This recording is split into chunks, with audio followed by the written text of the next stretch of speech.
Hello, good evening. Good evening, everyone. How are you today? Who's going to be the first person to join us this evening? Hello, family and friends. Hello, Patty. You're the first to say this evening. How are you?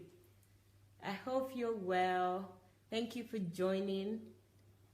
Who else is there that would say hi? Hello, good evening, everyone. Thank you for joining. As you're coming in, please start to share immediately. Hi, Justine. Good evening. How are you? I hope you've had a lovely Friday so far.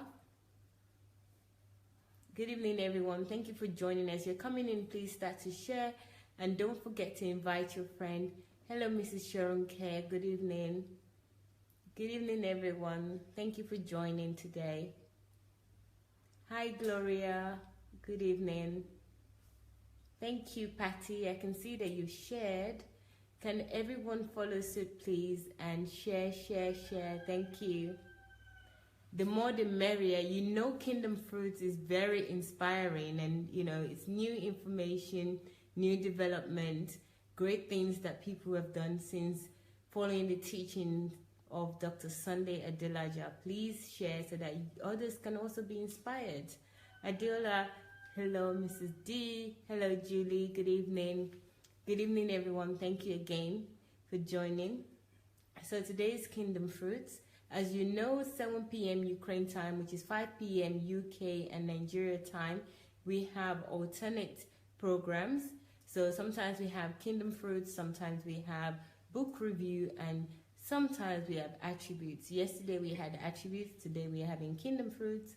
Next time we'll be having book review or whatever we need to do out of those three programs. Hi Davida, Pastor Edwin, good evening. Thank you for joining. Thank you guys for those that have shared. I've seen a few more people who have shared. So please, can we all share? Hello Queen Anastasia, how are you? Good evening. Thank you for joining. She's actually here in this house, but not in the studio. So good evening, everyone. Thank you all for joining. Thank you. We're having a great Kingdom Fruit today. As usual, Kingdom Fruits are always special. It's not just this one. Every Kingdom Fruit is special. So I'm really looking forward to this one today. I know you've seen the title, you've seen the name. Is YOMI, OMIYALE. And this is Kingdom Fruit today. I'm really looking forward to it. And before we start, I just want more people to join us, because the more the merrier. So let's do it one more time. Let's share again and invite people. Don't just share onto your page. Actually tap to invite other people to join us. Thank you. TD, good evening. Sorry about that. Hello, Oluwatoyin. Good evening. Good evening, everyone. Thank you for joining. Thank you. Thank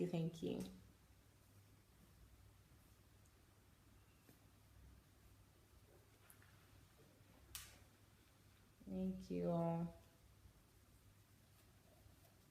Okay. Yes, I'm going to turn the camera to Dr. Sunday.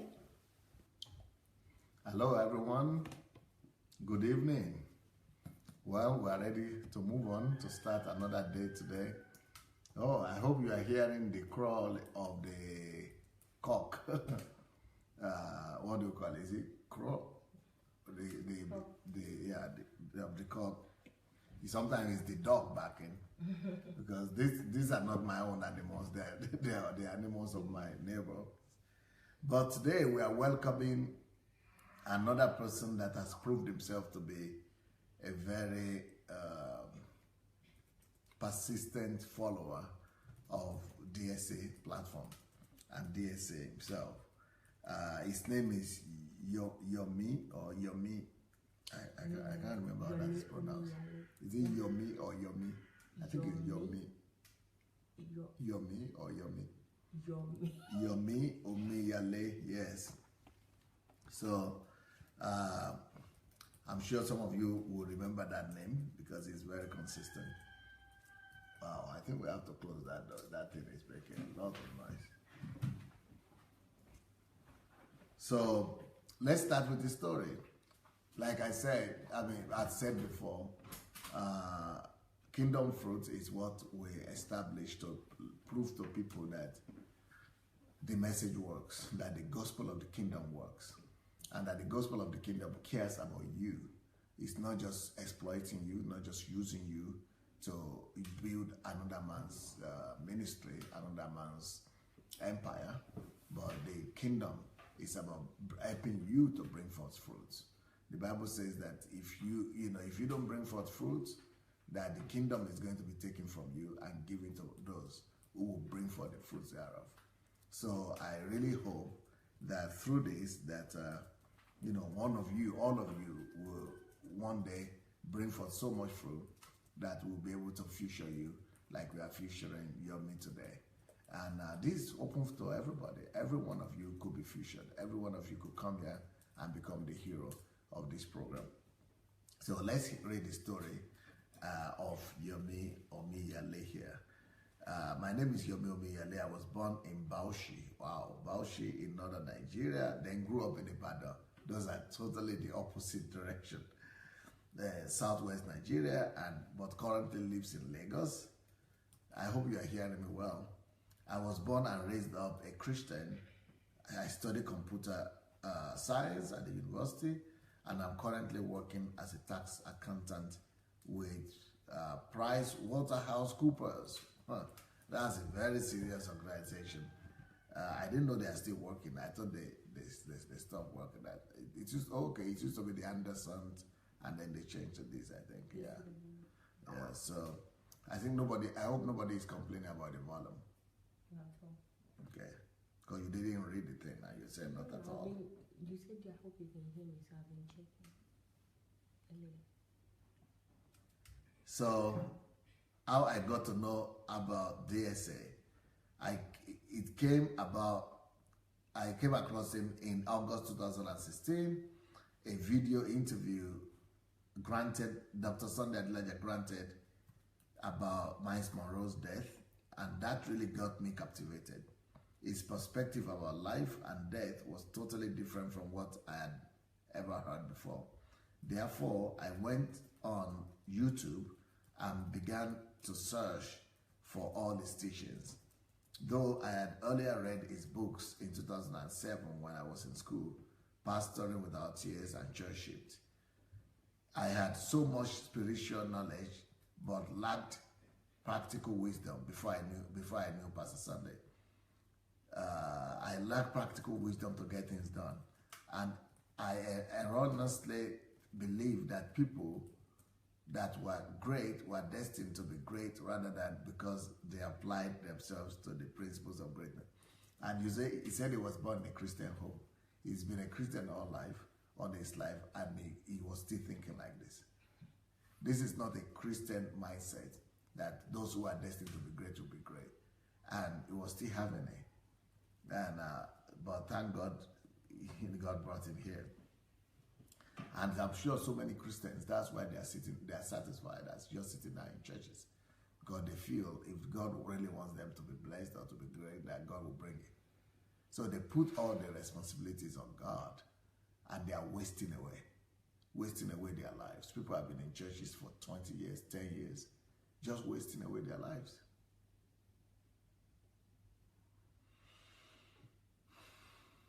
So, how my life changed after meeting Dr. Sunday. Before I started following DSA, I used to overemphasize the role of the supernatural in everything I did. Well, I'm sure that is a universal problem, especially in Africa, and especially with the charismatic, Pentecostal charismatic churches.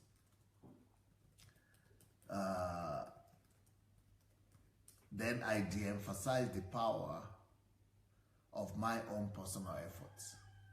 You know, that's the kind of thing we were trying to address yesterday, that it is fraud that makes people to think that way. It is desire for quick fix. You know, they are removing responsibility from themselves and give the responsibility to God only. And that is the sin of irresponsibility. And if you are watching today and you are still having that particular problem Well, I hope this testimony from Yomi is going to help you to get rid of these tendencies. And I want to address Yomi as well. I want to advise you. I always give advice to people. I want to advise you to actually start an outreach and reach out to people who are just like you before, especially to Christians. Not just Christians. Actually, this is more, you know, our traditional African pagan or paganistic philosophy of life, that whatever will happen, and that only, you know, you just hope that God will favor you one day. So why don't you start maybe a program or writing articles or just to address these questions, or maybe to start a group or to start a movement on maybe not on the net, anyhow, just to help people to get themselves free from wrong doctrines and wrong philosophies of life, like this one. You know, that they should actually, you know, change some of those things that are holding them down to become the lords of their lives. So if things did not work out, it was because God did not allow it, you say, instead of efforts. Rather than because I did not put in the right amount of efforts, you say. So this is a whole philosophy as well, and that so many Christians are still suffering from. And again, I want to encourage you to go ahead and, you know, reach out to Christians and set them free from this kind of mindset. Now, I have always been a workaholic all my life, but I just did not have enough faith in my own ability. Yeah, because you are having faith in the devil, not in the devil, in the, what do you call it, in the ephemeral, or yeah, in the celestial. You are just thinking about, you know, that God, everything depends on God, and God is the one that's going to do it. And that's why I was talking about that particular philosophy when I said, when it comes to success on earth, you need more faith in yourself than in God. When it comes to success and making it on earth, leave God out of it. You just need faith in yourself, that's all. You don't even need to believe in God. And that is the extreme that Christians go to when they just put all their faith in God and they don't do their own part. But really the ideal picture is for you to work and do your part and have so much faith in yourself as if there is no God at all. And then on the other hand, to believe in God and pray and have faith in God as if you didn't work at all, as if nothing depends on you. So that's the balance of it. But thank God, Yomi got this already, of course.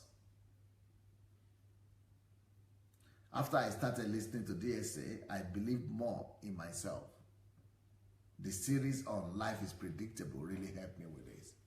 Yeah, that's one of the greatest revelations of my life, that life is predictable, especially when you're coming from Africa. You are not taught to believe that life is predictable. You are taught to believe that your life or destiny depends on some forces. And that is what is still going on. And I would like you to challenge that particular philosophy of life and help set our continent free, Yomi. And not just Yomi, but many other people who are listening to us. God might be addressing you right now, talking to you, to address, to help resolve this kind of, you know, mental incapacity, mental, you know, not incapacity, disability, mental disability, because your philosophy determines your, you know, your state of mind.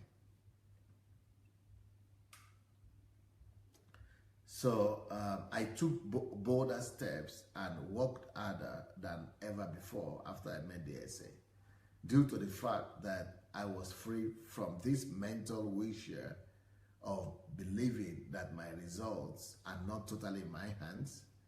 I gave everything I was doing all my best.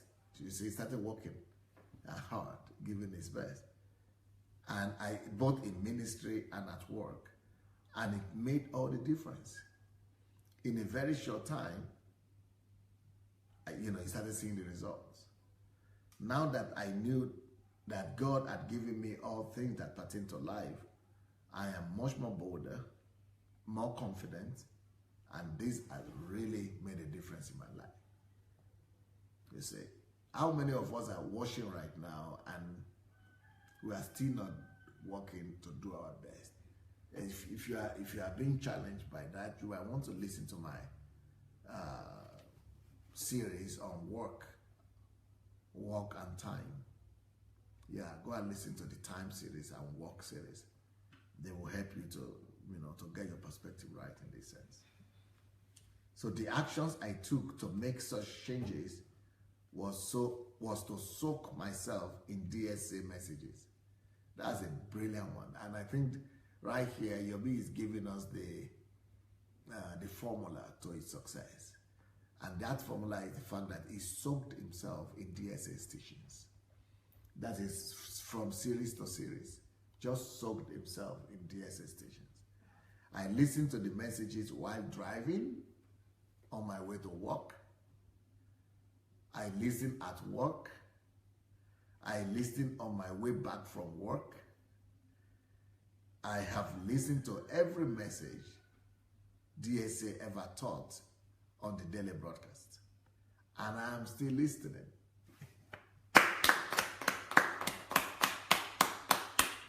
So he said he has listened to every one of them. That's amazing. The second thing I did to bring about this huge change in my life is that I started buying DSA's books on Amazon. As a matter of fact, he said he has bought all my books on Amazon also.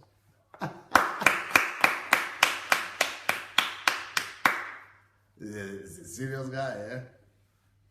As new ones are released, I keep buying. By the way, if Yomi is here, I would like you to put on your link to your page, to your Facebook page, so that people will, put face to this person we're talking about. Or one of us could do that as well. So, as new books are released on Amazon, I keep on buying. And this guy is living in Nigeria and is able to buy directly from Amazon. Whereas a lot of Nigerians are saying, you can't buy from Amazon. So these two keys are the greatest keys to transformation for me. So soak yourself in DSA's teachings. That's one of the greatest keys. The second greatest keys to transformation for him is read the books. Read all the books. So 2 simple steps. Read the books, sow yourself in the teachings, and that's it. By doing that and applying those truths, by doing that, applying the truths became very easy. So the truth that I was talking about became easy after I started listening to everything and started reading the books. I had heard so much that I could not even stop myself from practicing and doing what was imparted to me through DSA's teaching. You see, so after listening to as many messages as possible, and after reading all the books, it cannot but just become a doer. So he automatically becomes a doer. So if you want it to be easy for you, if you want to begin to bring results, kingdom fruits, soak yourself in the word, and your actions will become automatic. The challenges I faced and which I continue to face is the fact that my mindset became different from everyone around me. Most people find it hard to understand my mindset and my actions, but my results keep shutting them down. You see, that is another challenge for everybody. The challenges I face and which I continue to face is the fact that my mindset became different from everybody around me. So that's like you become a black sheep. And, yeah. And that's what Jesus said. Anybody that wants to live a godly life, Paul said that, must be persecuted. But Jesus also said something like that, woe unto you if everybody will love you, if everybody will like you. And if you are going to be living exactly by these principles, not that they will not like you, but you will surely be a black sheep in the sense that you are going to be talking differently. you are going to be bringing a new mindset, totally different from the rest of the world. Because if you have listened to all DSA's teachings, it means you are one of the maybe 1% of people in the whole world that knows these things. Because most of the things I teach about, 99% of the whole world doesn't know it. And especially Christian people. People are just walking in darkness.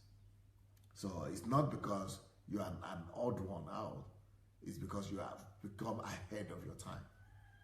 It's going ahead of your time that makes people around you not to understand you.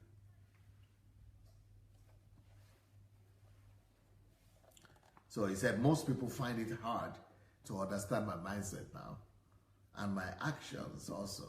But my results keep shutting their mouth down, keep shutting them down. So results, because if you are so dedicated to DSA, you will definitely have results. And result is very difficult to argue with results. So that's another reason why we have these kingdom fruits. Let's see the results in 1 year. Just 1 year of listening to DSA, see who people are becoming. You cannot argue against the fruits and against results. So what are the kingdom fruits that this guy has produced over this period of time? Number one, it's called Finance Summit. He started a summit that is called Financial Summit or Finance Summit at Lighthouse. That's the church that it belongs to. I pioneered an empowerment summit at my local church where we bring in successful people in the corporate world, business and academia to speak to Christians on how to succeed in these areas. That's good. Why the principles of building a successful system and organization I learned at the HMT 2016 November helped me to increase the attendance of the program in a very short time. Now the program has developed from a program just in my local church in Lagos to a program that now holds in churches outside and inside of Lagos.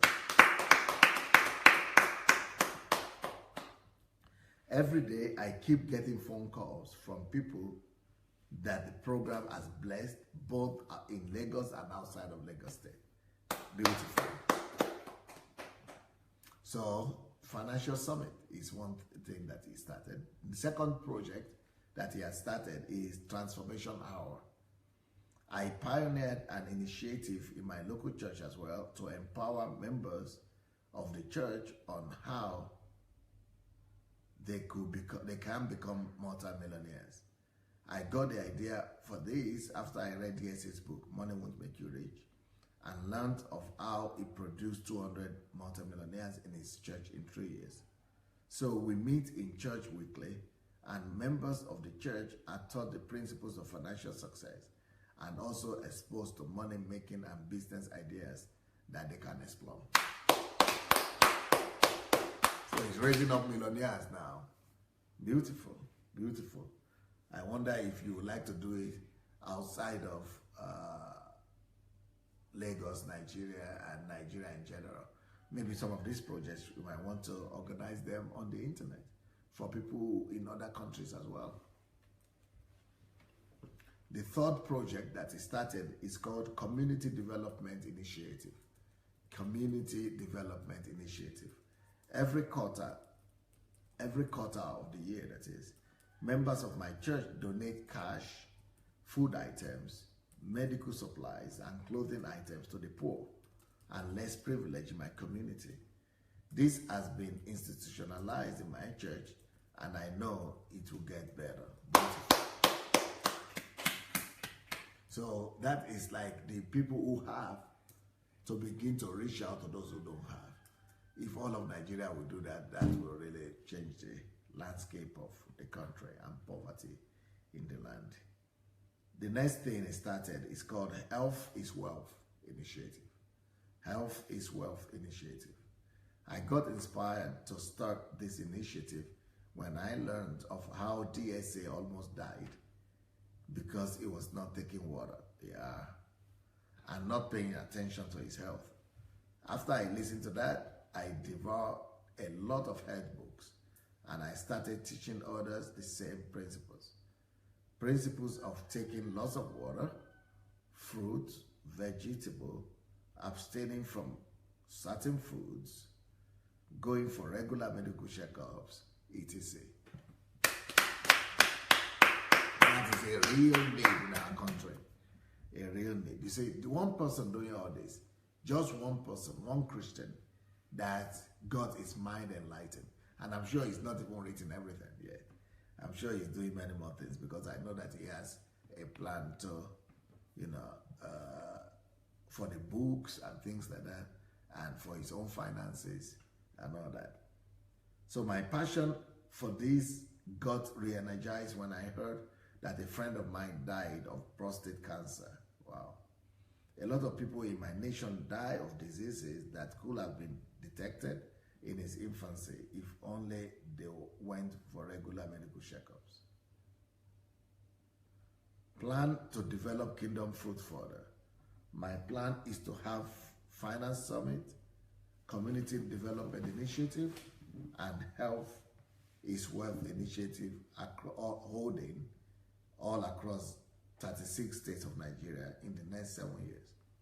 To accomplish this, I'm working on building a system and a team to develop it. It will require sacrifices from me, and I'm ready to pay that price. My advice for others on the platform is that don't just listen to DSA's messages once in a while, but listen to these messages over and over again until it becomes a part and parcel of you. Once the messages become ingrained in you, you will inevitably produce results. Beautiful. Beautiful. Do I have a Skype? Yeah. Okay. So will you try to read some of the comments for now? And hi everyone. Okay. Just people joining. Nope.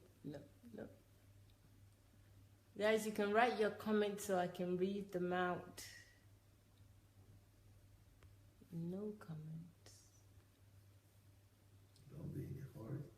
Okay. To come to that conclusion. Let's see. I just discovered that you've not looked through everything yet. This is just not showing me the comments. It's just showing me people that have joined.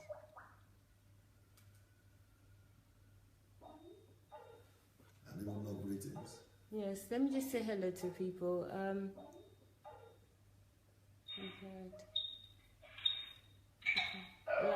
Hello, Yomi. Okay, no, I can't read. Can you hear me?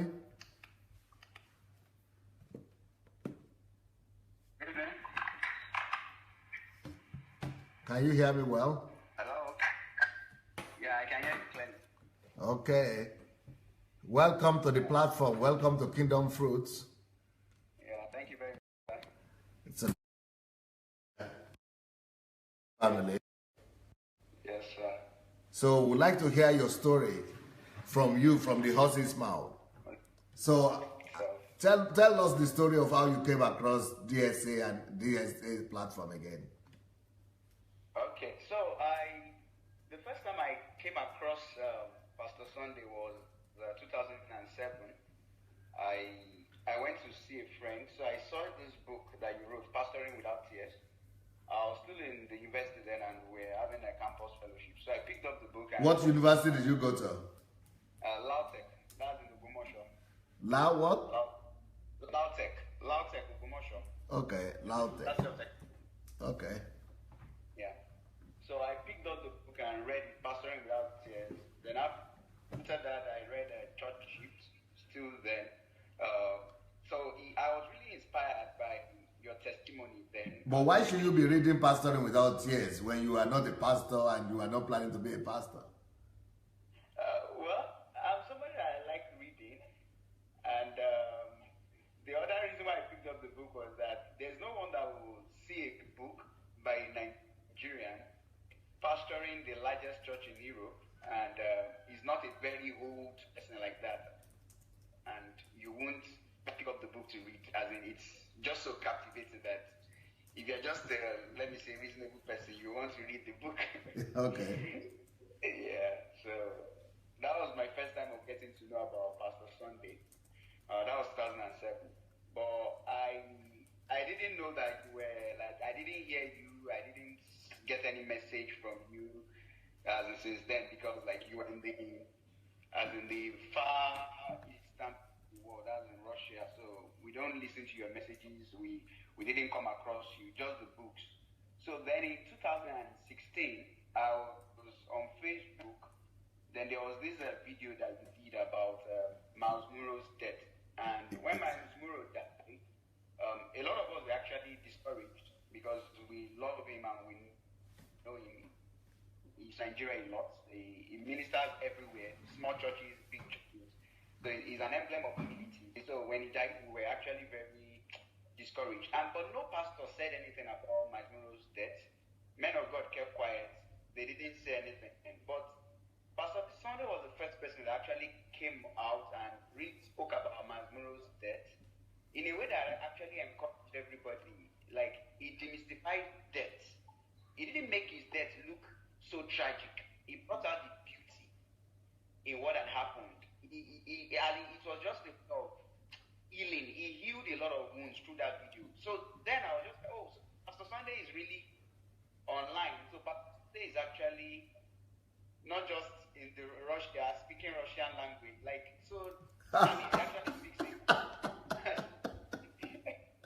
Yes. So he's somebody that, because that was my first time of ever listening to you. Every other thing had been through your books. So I had read Church Shift back then, 2007, Pastoring Without Tears. Then some years after, I read Money Will Make You Rich. So it was, my interaction with you mainly through your books. So immediately I saw that, I just went on YouTube and searched out for Pastor Sunday, and to my greatest surprise, I saw a whole lot of materials on you, as a whole lot of messages that you had preached, and I started devouring your messages. As in, it just became like another job for me. So, but what was the discovery for you? What was the fascination? Because you could have discovered many other, since you like to read anyway, I'm sure you could have discovered, you probably discover every day a new minister or every year. But what was the fascination here? Okay, so Pastor Sunday, if you like, say that. Hello, I'm listening. I'm missing you.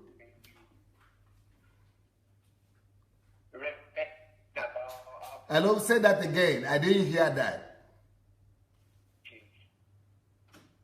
Hello, Yomi. Say that again, please. Hello. Yeah, now I'm hearing you. So from the Kingdom Fruits testimony. No. I asked you a question. What was the fascination? What was the fascination? Why will you, go to that YouTube and then be devouring and making it really, what was the fascination in you having listened the second time, third time that made you to keep on listening? Okay, so the fascinations, there are many, so it's not just one fascination. Okay. The first thing was the fact that I found a pastor that was actually real. And when I mean real, down to her, plain and simple. So, like, I didn't find someone that was, you are a very spiritual person, but you are real, you are human, you are somebody that can be touched, that can be seen, that can be felt. You don't place yourself too high up there. You come down to everybody's level, and you are very real. You don't appear like someone very mysterious, a mystic, somebody unapproachable. Like, you make it feel like there's nothing I'm doing that you can't do. There's nothing I've achieved that you can't achieve. So you don't make it so complex. And that was the real fascination for me, because the thing I've really one of the things that we suffered, and a lot of Christians also suffer through, is the fact that when men of God at times come to minister, or when you read their books or you watch their program, there's this dangerous tendency that they pass across, maybe unknowingly, that I'm just doing this because this is me. You can never be like this. It's because I'm special. It's because I was destined to be like this. It's because God just gave me a special grace that all of you cannot just have. So it's just because it just has to be me. But Pastor Sunday came up with a different idea. That was just my fascination about you, sir. That idea of being real. Just being real. Like everybody can just be like you.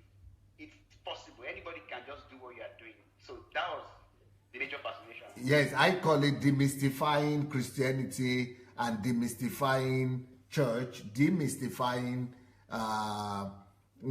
spirituality. Just demystifying spirituality and demystifying pastoral ministry, demystifying ministry, making it just normal the way it is, just demystifying it. Yes, sir. But how did you pick that up before live broadcast? Because we have not started live broadcast now. I'm talking about when you went to YouTube. Okay, so when I went to YouTube... So is that, could you pick that up from the messages you are listening to or what? Yes, I could. From the messages I saw on YouTube, I could pick that up. You were very real. I watched this interview that you granted this man from UK.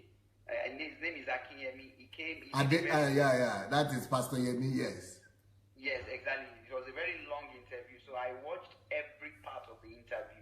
And you, in as much as, he's a Yoruba man, I'm a Yoruba man, and there's this thing about Yoruba, there's this culture of honor, which taken to the extreme could become a culture of subservience. Yes.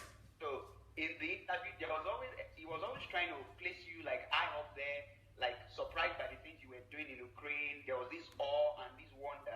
And at every occasion, you demystified it. You made it look like it was not a big deal. You made it look like anybody can do it. You always bring it down. Every part of the interview, at every point, you made it look like anybody can just do this. And that was just shocking for me. That was different. Yeah. It was just different, sir. Yeah. Okay, so that was by following the YouTube before the live broadcast. Exactly, sir. Exactly, sir. Okay, so then, how did you find out about the live broadcast? Well, then for the live broadcast, as in instinctively, by following your YouTube, then Facebook, I just ran across your live broadcast one day. I can't remember the particular time, but I didn't start with you. So I didn't start the live broadcast, but at a point in time, I came across the live broadcast. And once I came across the broadcast, I started following the broadcast. So that was Just accidentally? Yeah, I just accidentally. And I just knew this thing has started. Then I just got glued ever since then, up to now. But the live broadcast, was it something new or was it an exciting moment that you could actually listen to this man twice a day?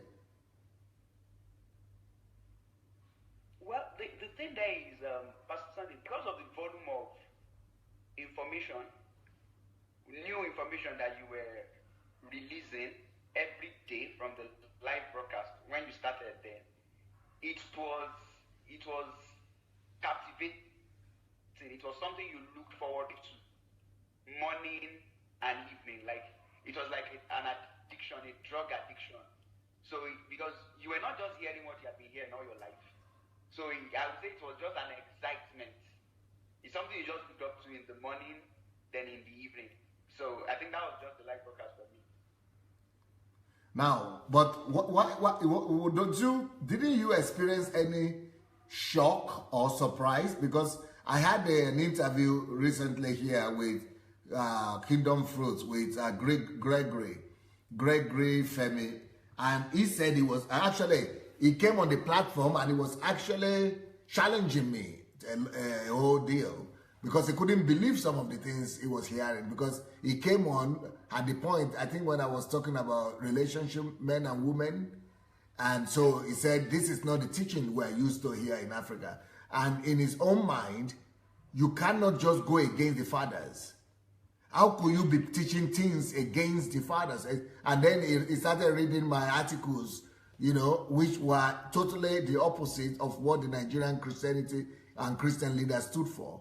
So was there any time at all where you were challenged, or what helped you through if you were not?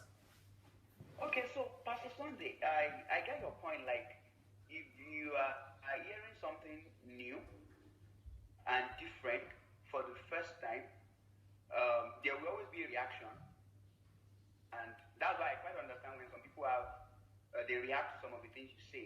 But perspective, a few things why I wasn't really so shocked. Number one is that Pastor Sunday is talking from the perspective of someone that has had results in an entirely different area. So what do I mean by that is some of the things you have done in Ukraine, they are the things that nobody has achieved in Nigeria, despite the fact that Christianity has been in it for decades, or not even decades, at least over a century.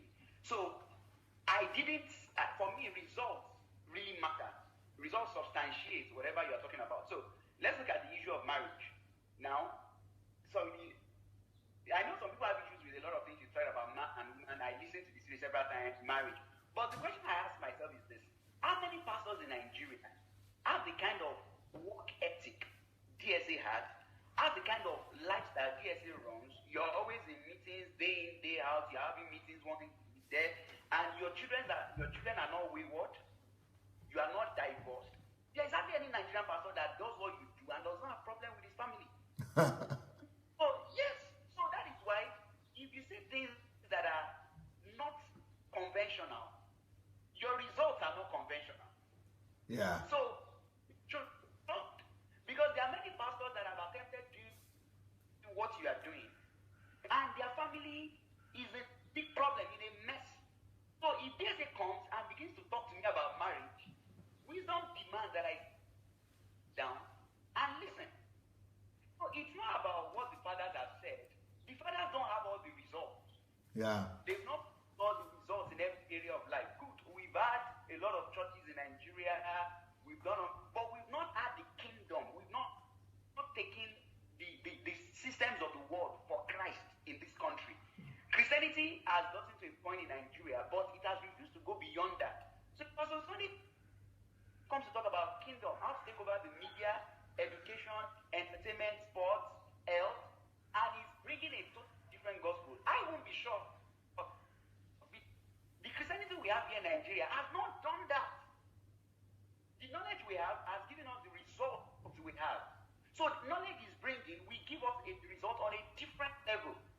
So that's why people get offended by things you say, but like I look at it from an angle, like he has results on a different lane, and his results, just like you said, like your philosophy determines outcome in life. So I wasn't really sure because I was all out for the results. I've seen a lot of pastors' marriages in problems, a lot of pastors skid wayward, all manner of things, and some of them are not even hardworking as you are.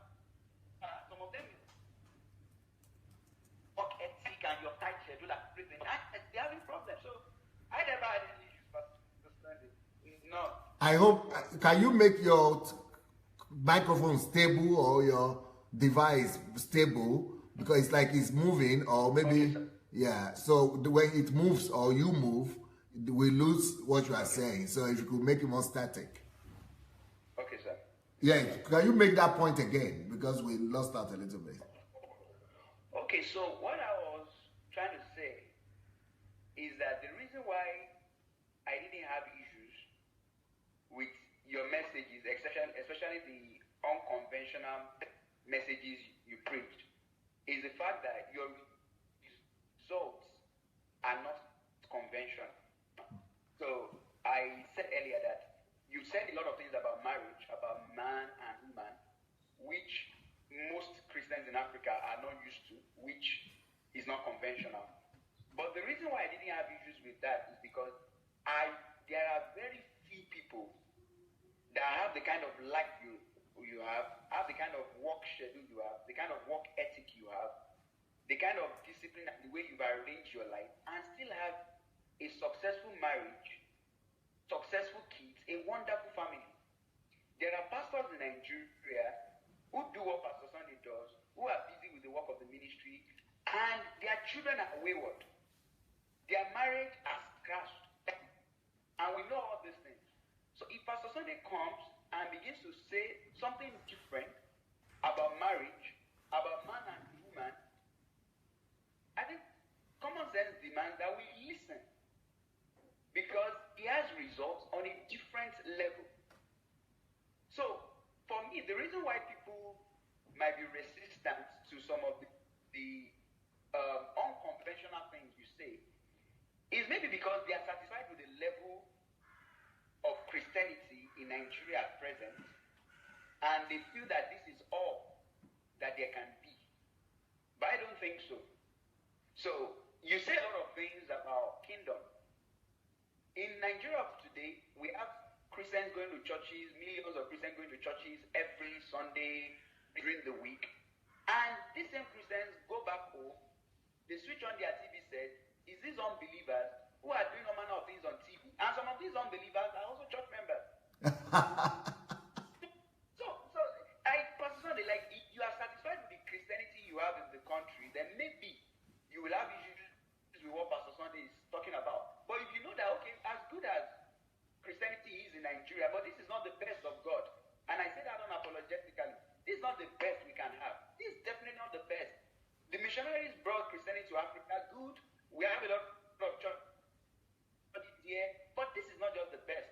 We have a lot of churches all over the place, but we are not transforming the society. We are not dictating things. And when some of us come out and talk like this, people are like, oh, Yomi, are you the only one serving God? Are you the only one that knows God?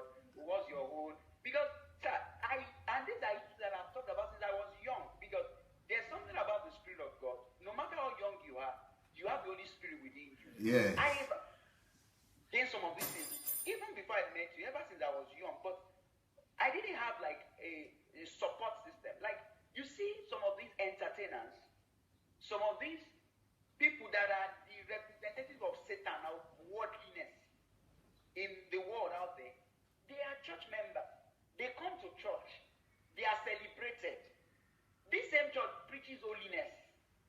These same people who are projecting Satan, who are projecting the kingdom of Satan, the ideals of Satan, the values of Satan, indecency, immorality, evil things, bad music, bad movies, glorifying Satan, they also come to church. Wow. They have pastors. Some of these politicians have spiritual fathers. Wow. They attend the church. They tithe in the church. So I used to also, there's a disconnect.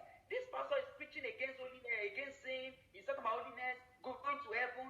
And the people that are promoting these things that you're talking about, the politicians, the singers, the actors, the actresses, the footballers, all these people, the businessmen, they are also members of the church. They also come to you. But when they go out there, once they leave the church, and they go out there, they forget everything about Jesus Christ, about the kingdom. So, the reason why I wouldn't have issues with what we are saying is because I am not satisfied with the Christianity we have here in Nigeria. I'm not satisfied. So if somebody comes with a way of getting us from where we are to where we should be, I can't have issues with that, sir. Wow. I can't have issues with that. Yes, sir. Brilliant. Now, I know that you have read a lot of my books. Yes, sir. I would like to challenge you to come to get I don't know if you have access to a list of them now. If not, then just speak from your mind of the lessons or what each book taught you, or the most lessons that you got from each particular book, if you can do a rundown. Okay, so I'll just start from as it's coming to my mind. So I'll start from how to create your net worth. Okay. That book, somebody said, maybe I think it was you who said it, that any person who says he's a disciple of DSA must read that book. Yeah, I did. Okay. So how to create your net worth. There are a lot of lessons, but because of our time, and I have to also run through a lot of books. But the primary lesson in that book is the fact that you showed anybody how to move from where you are now to where you ever want to be by developing value within yourself. As you showed us practically. Like, no matter what I'm doing now, no matter where I am now, if I read this book and I pick up these lessons, I can become this within this time frame. And I'm going to quote some parts of the book. Now, when you started the church in Ukraine, you were going on solitude every month. Solitude every month. Now, during that period of solitude, you were praying to God. Then after some time, you matured that you were going to solitude with ideas, with books you want to write. But you were developing, you were building your network. Yes. As so you structured your life. You had a goal in mind, and you started to build yourself. Yeah. You started to build. So what I learned from that book is that greatness is predictable. Greatness itself is predictable. Then you talked about Michael Phelps, the Olympic. Yes. How he developed himself. He had the ability in him, but he messed up. He got a coach. He trained himself.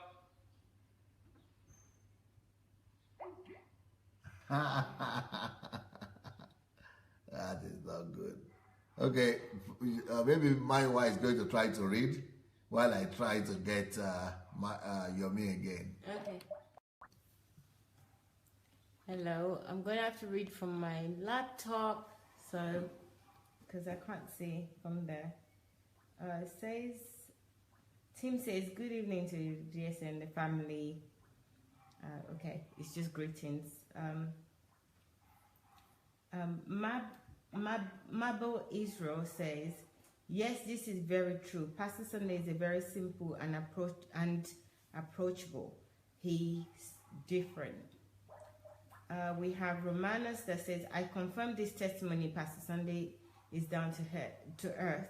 It's kind of way of life as I have seen so far, just what I pray for. Then Romanus again says, it gives you, by listening to him, the power and mindset of believing in yourself. Gloria says... Do you have his telephone though? His WhatsApp? No, I said when it comes to Nigeria, we should always take their WhatsApp. You know, I told you that. So, you don't. I don't. You're very right. Simple instructions to be obeyed. Okay, do you have your telephone there? I have his telephone there. You're very right, my brother. Is exactly what drew me to Pastor Sunday.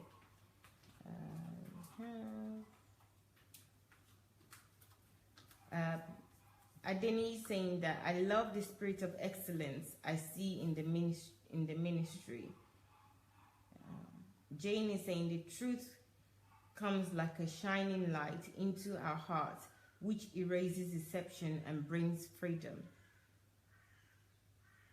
Femi King saying hello from Australia. Okay, that's all I can say.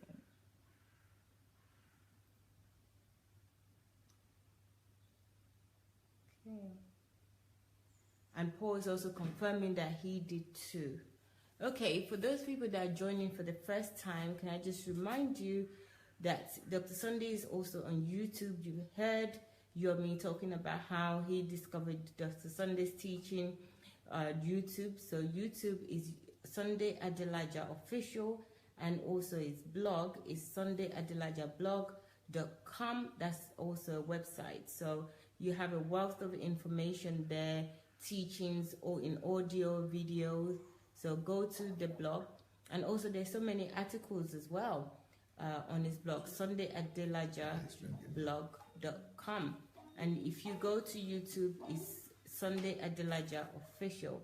And of course, you're here on Facebook, which is Dr. Sunday. Hello, Adelaja. Are you back? So let's go back to the interview. Okay. No problem. I can hear you now.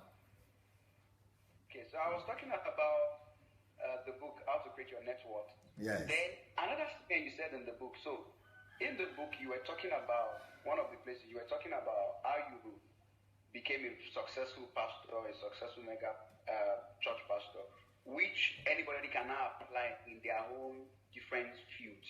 Yes. Now, you said once when you started going for solitude, by the time you had done solitude for 7 years, alone in the presence of God, every month, like a week, or at times maybe 4 or 5 days a week, most times 1 week in a month. You said by the time you had done it for 7 years, you had so much gotten in tune with the Spirit of God that you could actually sit down and want to find out what is happening to somebody, and you just see into the spiritual.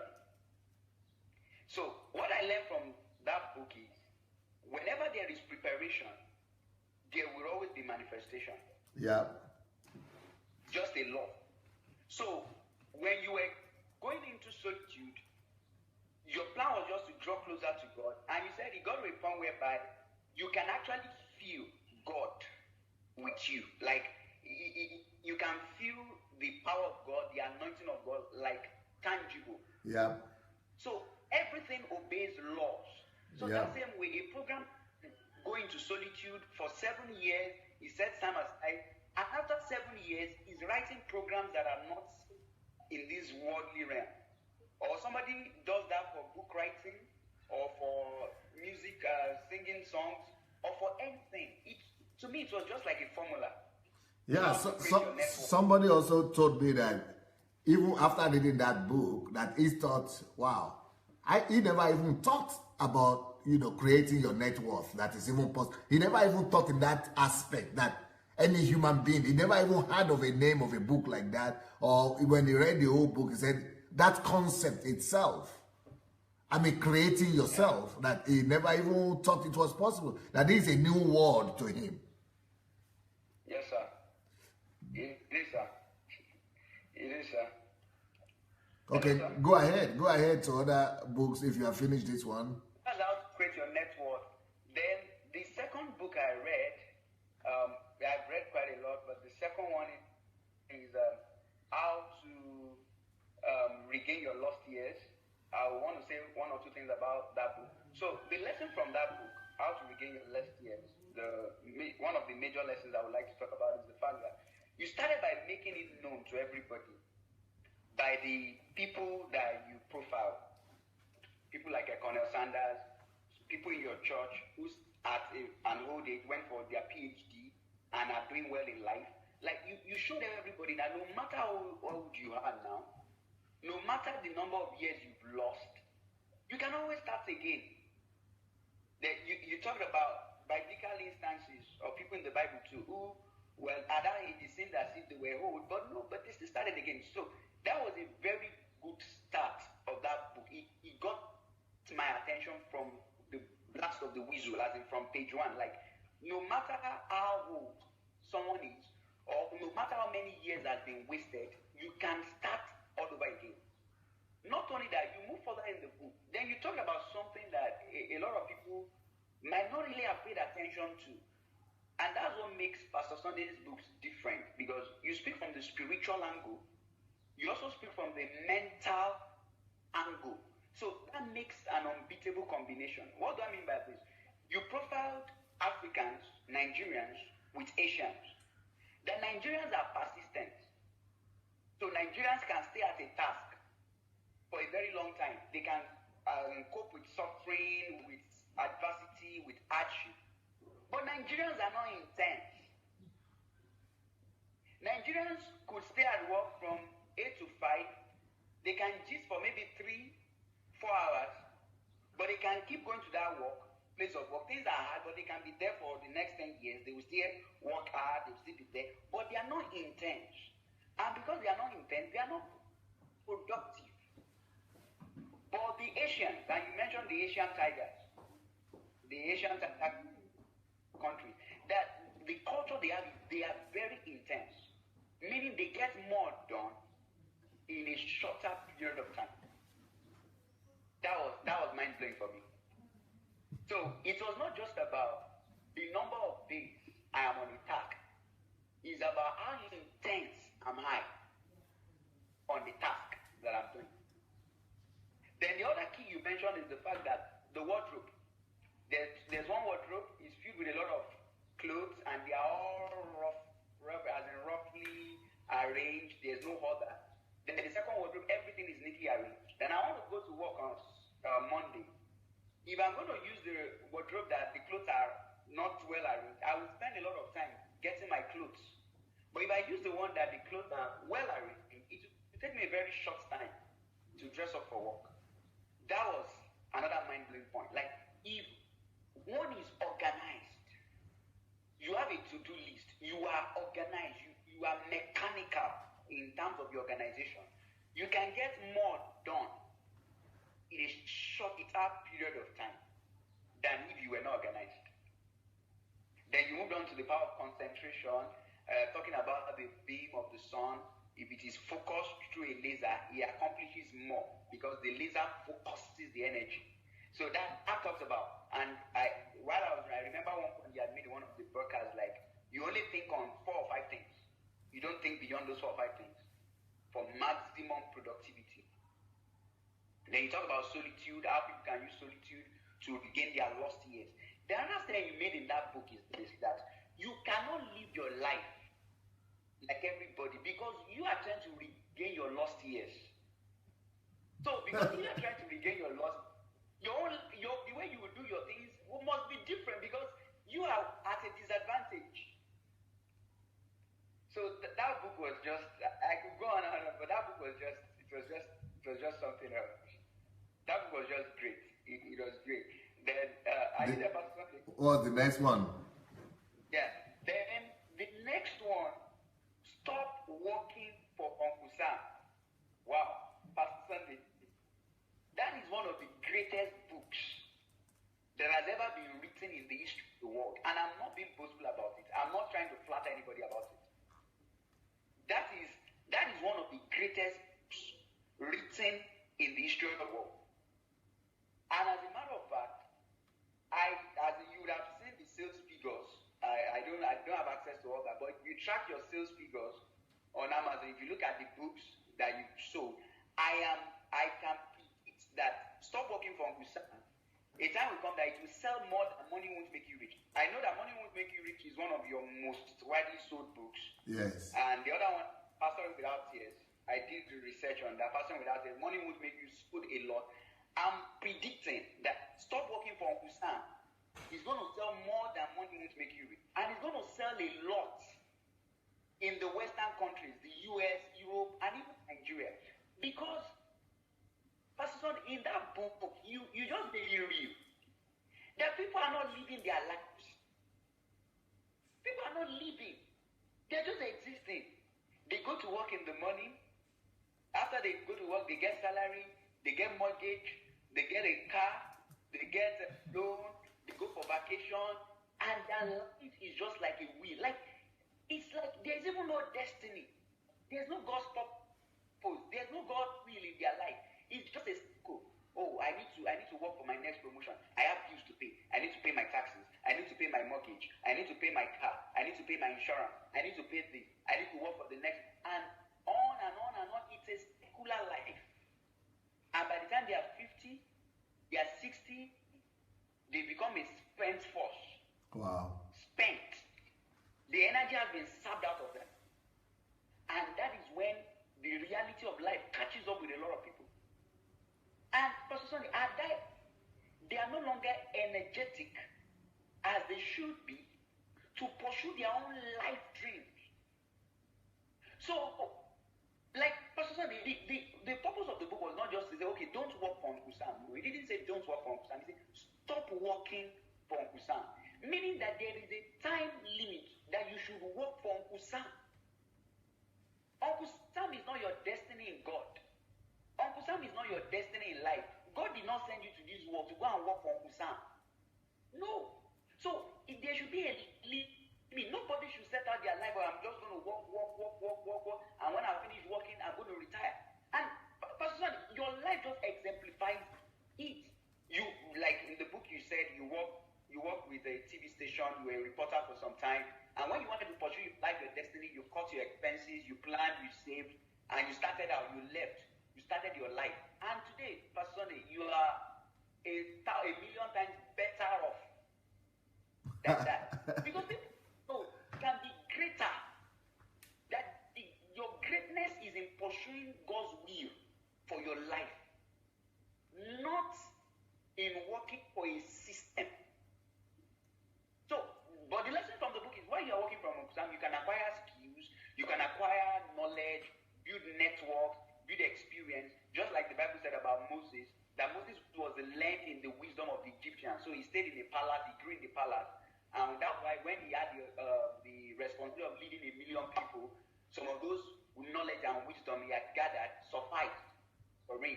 So that is how we should be. We shouldn't stay in Pharaoh's house for the rest of our lives. No, we shouldn't. That's all. Stop working for Uncle Sam.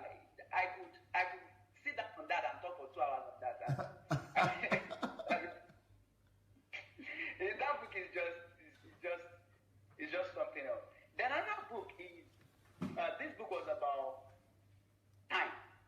I've forgotten the title, but something that has to do with time. I could open my Amazon Kindle account, but it has to do with time. And the lesson I learned from that book, one major lesson I learned from the book, is the fact that in that book, Pastor Sunday, on a certain page, you said when you were in college, that a lot of people then were getting married. That they quickly got married. Yes. And that because married at the time, that they were not financially capable of doing that. Yes. The children they brought into the world grew up in harsh conditions. Yes. And that affected their outcome in life. It's not what do you do with your time?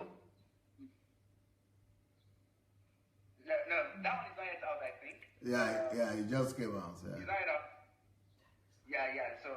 And it's not how to secure your financial future. No. And it's not life. It's not life is time. Time is life. No. Okay. Life, yeah. It is time is life. Time is life. Okay. Time. Okay. Yes. Yeah, time is life. That's the book. Yes. So he said because they did not understand the timing of life, they made the wrong decision. Yes. So the lesson I learned from that book is this, and Pastor Sonny, the problem about life is there is nothing new under the sun. Right. That means by that is, Pastor Sonny, when you were writing that should have been in the 80s because you are 50 years now. Yes. But Pastor Sonny, I see some of my colleagues, some of my mates making the same mistake even in year 2015, 2016, 2017. Meaning so that thing that had happened even in your time is still happening now. Because people just they are not even financially capable yet. They can't even stand on their own yet. But because there's this cultural thing, oh, you need to get married. You need to get married. Oh, you need to get married. They just go and get married. And because of the conditions under which they got married, it affects the potential of those children. It affects them. So that was a great lesson. And I told people when I read that, I said, when I read that, I sat and I looked at what he said in that book. Bill Gates, his parents are well educated. He's not from a poor family. Good. It doesn't mean they're from a poor family that you, like Pastor Sunday is from a very poor background and he's Pastor Sunday today. So, but like, helped him become what he is today. Like the opportunities of coming from that kind of family where there's enough money to send him to school. He was an Harvard dropout. Yes. So he went to Harvard. So before he dropped out of Harvard. So while other children in Africa will be playing with sand, Bill Gates was playing with computers in his house. So that was the great lesson for me from time is life. Like understanding the power of time and taking the right decisions. Then another there are so many. Another one that I read that really had a very strong. Can you hear me, sir? Oh, very well. Okay, that had a very strong impact on me was the only God can save Nigeria. What it means. Yes. Wow. That even you that was already aware that the Christianity in Nigeria was not okay. That book will even have an impact even on you too, I hope. Exactly. Hello? Hello? Nigeria, what it means. Like history. As in, I grew up in we overemphasize the rule of God in our lives, and we de-emphasize our own personal responsibility, so that we can appear as humble before God. So, if we come out and things, but when you wrote it, you only got it. Hello, we are missing out a little bit. I don't know. Can you be more? I don't know what is that, but it's like the thing is shaking a little bit. Can you hear me? Okay, is it better now, sir? Yes, it's better. Go ahead now. Hello? Yeah, can I hear you? Better. So, only God can save Nigeria. You showed us that no matter how much we pray in Nigeria, no matter how many videos we go to in Nigeria, if we don't take part, nothing can change in this country. Because we have been so much used to a gospel of really, as in pushing the responsibility totally to God and taking the back seat. And it has not helped us. But that book itself, how shocking it is in the way, because I tried to be very confrontational in that book. Well, Pastor Sunday, well, for me, I don't know, but maybe because I was hungry for the truth, I was hungry for change.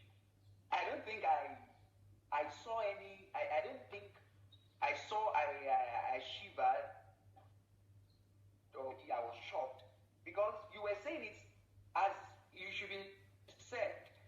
You were coming from the perspective of someone that tried done this in Ukraine, the Orange Revolution. You took an entire church to the streets of the capital in protest, peaceful protest, but yet you made a statement. And while the church was, intercessors were praying like 7 days, 10 to 12 hours. So you were combining the spiritual with the physical. So I wouldn't see anything you say as confrontational, because it's somebody that has achieved what he's talking about. So why shouldn't we just sit down and listen to him? So that's why I didn't see confrontation. I was just like, this is just the truth. Okay, you know, some people even refuse to open the book or take it because they rather thought, for example, they would take it first. Only God can save Nigeria. They say, yes, only God can save Nigeria. But when they see what they mean, they just say, oh, what's this? What I'm just saying, the very funny way to those people is this. There was a time, sorry I'm digressing a bit, but I like to answer that question with something you had said before. There was a time you were ministering, you were saying, all these people that are saying,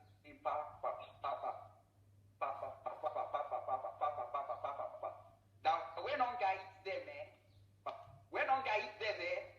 they will stop all this they are saying.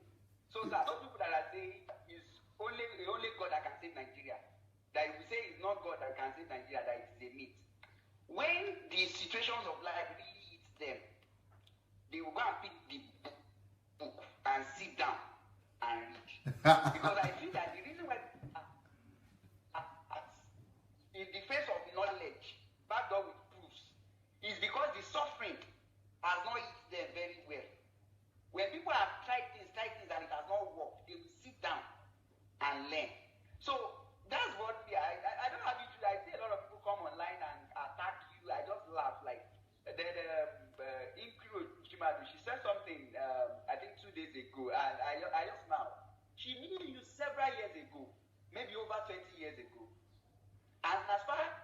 concerned, you were just an arrogant person. Yes. Because you said, if there are two persons in Ukraine, I am one of them. Yes. And just felt like, no, how can he talk like that? How can he talk like that? Every year after, that truth that she rejected then, she accepted that truth. And in 1 year, that truth had produced a lot of fruit. And I imagine, what if she had discovered those truths far back as then? 24 years ago. So, exactly. So, but for me, I just laugh. I just laugh. Like, people should just be criticized. I don't even think it's worth it spending time on people that criticize, because I just think that they've not really suffered enough, or maybe they don't really know what they want in life. Or because if people want results in life, if people want to do things in life, they will not be arrogant in the face of knowledge. That just beats my understanding. No, so now, but it's a different thing if you are coming out there and you're just talking without proofs to show, to back up what you are saying. But you are not just talking. Just like you say, I have done it before, and I can do it again. I love that statement. Now, on the basis, on the coming about that statement, what do you think yourself as an eyewitness? You have been able to listen to my teachings. You've been able to read my books. What do you think this message could do for Nigeria? Yeah, Pastor Sunday, it can do 1,000,001 things for Nigerians. And I sent you an email, but I won't go into details of that. But Pastor Sunday, the truth of the matter is this, and this is just the truth of the matter. If you come to Nigeria, when you come to Nigeria, when the doors are open and all these issues are sorted out, Nigerians are going to go all out for your messages. Nigerians are going to go all out for you because you say things that Nigerians need to hear. So that Nigerians they will go all out to devour. And the reason why I said that is because I work in PricewaterhouseCoopers. It was formerly Librand and Coopers, but now PricewaterhouseCoopers. It's a Big Four auditing firm. And my firm has like Pricewaterhouse, KPMG. KPMG was the former Arthur Anderson, but now KPMG, EY, and Deloitte. And in my company, we have a lot of intellectuals. Some people don't even believe in God. Some believe in God, but they have issues with church. And I go around, I meet with top people, companies, and I meet all manner of people, and I realize that Nigeria, majority of the people that... Hello, say that again. I'm missing you again. Just stabilize yourself again. And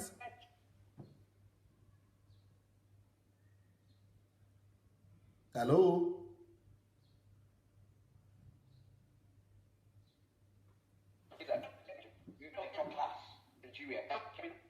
Hello, sir? Now, yes, it's good now. Yes, go ahead now. Majority of the intellectuals in Nigeria, majority of the men of class in Nigeria, the top people in Nigeria asking that nobody is answering. But Pastor Sunday is answering these questions. But Pastor Sunday is not yet in Nigeria. So when you come to Nigeria and the entire country is bombarded with these messages, with these books, there will be transformation, because you are answering those questions not just from a spiritual angle, but from an intellectual angle, which people can relate to. There's a time I sat down with my partner in the office, and we were talking, and he knows I'm a Christian, he knows I'm a minister, and he was saying a lot of questions. He said, "Yomi, I'm a Christian too, but I have issues with all this private jet thing. He attends church, but he has all these issues, and no man of God is answering these questions." So that is why, if you don't come to Nigeria, I'm afraid maybe in the next 100 or 200 years in Nigeria, what is happening in UK, in London today, where the churches are just becoming more like ghost buildings, might just happen in Nigeria, because we're having a disconnect There are people growing up, going to school, educated, thinking, reasoning, who now go to church and see all these things. So there's that problem now in Nigeria. There is disconnect with people that are just fed with the church. And if we are not careful, Christianity might just die a very slow death in Nigeria if it continues like that. So when you come to Nigeria, sir, you have an audience already. I can guarantee you that you have a lot of people that want to listen to you if you come to Nigeria. If only you bombard the airwaves, the TV, the radio, the libraries. If you bombard the space, people are ready, sir. Well, a lot of people, you say people are ready, but there are so few people from Nigeria, really. People are always complaining about the data, I think. But most people are watching, they might be Nigerians, but they are living abroad who are watching. Yeah. So the answer for Nigeria would be to be on TV, radio, and things like that, right? No, I didn't get that, sir. Can you come again, sir? Yes, you said Nigeria is ready, but on the other hand, we don't have too many people who live in Nigeria on my platform. The people on my platform are people who are Nigerians, maybe, but they are living outside. Exactly. Nigerians always complain about the data. Exactly. Not only the data, but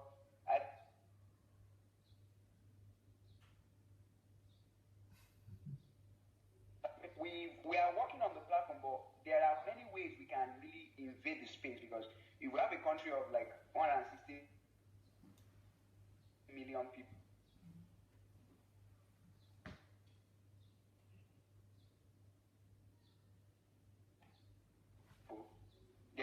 not just but maybe our internet marketing strategy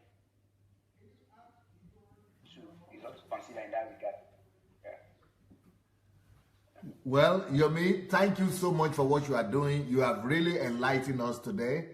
It was a pleasure listening to you. And I know the letter you are talking about, but you are still supposed to write me in more details. That was the agreement, that you are going to come back to me in more details. So I'm expecting the more breakdown of those your proposals. Okay, sir, but the response, I wasn't so clear about your response, so that was why. Oh yes, I'm still expecting the response is the way it is, but still, I still think that I must see the details. Okay, sir. Okay, then I'll just get down to the details, because the statement of the last line was about please convince me that you're please.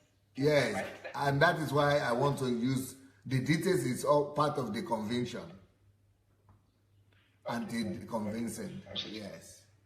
Okay, sir. Okay, I'll get down to that. I'll get down to it, sir. Thank you so very much. Yeah. We have spent close to an hour with you now, and very good job. Very, very good job. Yeah, thank you very much, sir. Yes, and so we'll see you in the next 40 minutes on the truth. I hope you are enjoying the truth series. Yes, sir. I don't even go into that. Because the volume of information you release at once that's why. But if you come to Nigeria, or if you can bombard the airwaves and everything, this country is going to change. I can say that this country is going to change. It's about bombarding the atmosphere. So you believe in the message, in the kingdom message, that kingdom message can change Nigeria? It will, sir. It will, sir. And I just want to leave everybody on the platform with this thing, is the fact that we used to use buses before, but when cars came, nobody needed to be convinced to leave their horses at home and go for the cars. So if a greater message comes, you don't have to beg people. They will go for the greater one. So So the message announces itself. The message speaks for itself. So that's just what I believe, that the message Pastor Sunday is preaching alone is enough. You don't even need to talk about mention names. It's not even necessary. People are not blind. They can see right from wrong. All we just have to do is just to project our own message, and people will go for the better one. Excellent, excellent.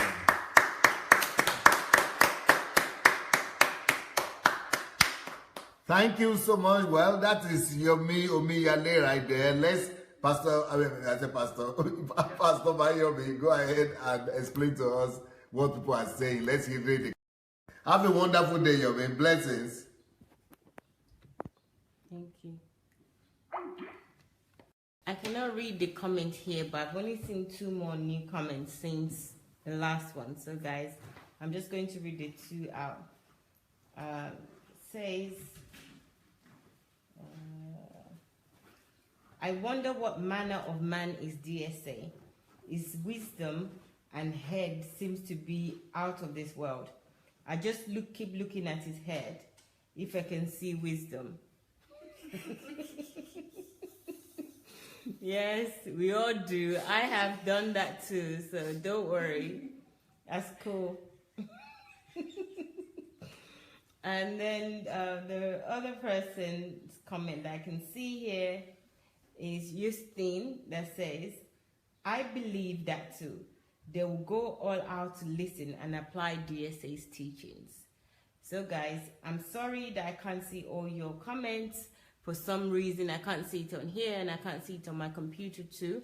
So, but we'll be back soon, and next time I'll read the comments when I see them. So thank you again for joining us. It's really much appreciated. We'll be back in 35 minutes with the series on truth. So Dr. Sunday will continue that in 35 minutes. So join us again. Thank you. Bye.